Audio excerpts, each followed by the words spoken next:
G'day, omdevaji, Sheshnag Mandia. What on earth is Kundalini? I just want to do a video on the Gunas, G-U-N-A-S in Sanskrit, and they're known as attributes of being, and how they flow through everything. I did a video recently on stress and the Gunas in relation to stress. How if you're in distress, it's excessive movement. If you're in exhaustion, you're in lack of movement, and in between the two there's an equilibrium called peace, and that's called sattva. So in everyday life, talk about healthy masculine, unhealthy masculine, healthy feminine, unhealthy feminine. Talk about all these expressions and dynamics of the human condition. And also I think that it happens throughout nature as well, the attributes of being known as the Gunas. So we talk about the chakras, and some people refer to the lower chakras as being unhealthy and the top chakras being healthy, but that's not right. Everything has its purpose, and they're allowed to be healthy and unhealthy in the more denser experience of the consciousness as well as the more subtle. I just want to make a video a little bit about how the three attributes of being, like they're relevant to your mind. Like sometimes my mind is in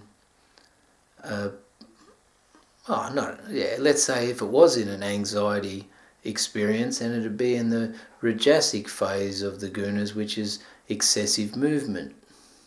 But sometimes it's not all to do with anxiety, it could be to do with dynamism.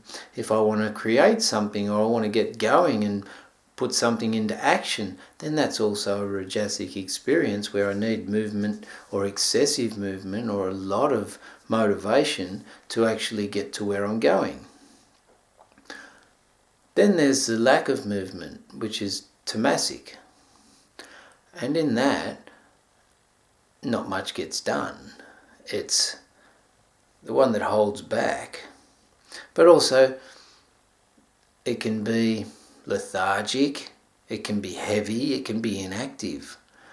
But there's also a positive experience of the mind to do with it, which can create a firm foundation, which allows the poise to happen, where you're steady and then come from that poise to put into expression another form of energy. But it's a lack of movement. And it happens through everything. You can do it with your dynamic in relationships. Sometimes you move quickly, sometimes you don't move, and sometimes you're just peaceful. And the peaceful experience of the gunas is called sattva, like bodhisattva. That's a video for another day, the definition of bodhisattva. But sattva is the peace, the equilibrium, the contented movement, the slow, medium movement to do with full awareness in the moment.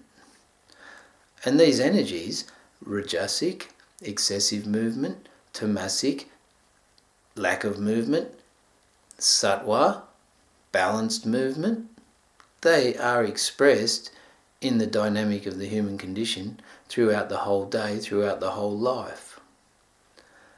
It's not that it needs to be fought against or anything, it's something to be understood. There you go, there's my video on the gunas. Thanks for watching. You can subscribe just there, I think. I found out where it is. It's just there. Om Namah Shivaya. Peace.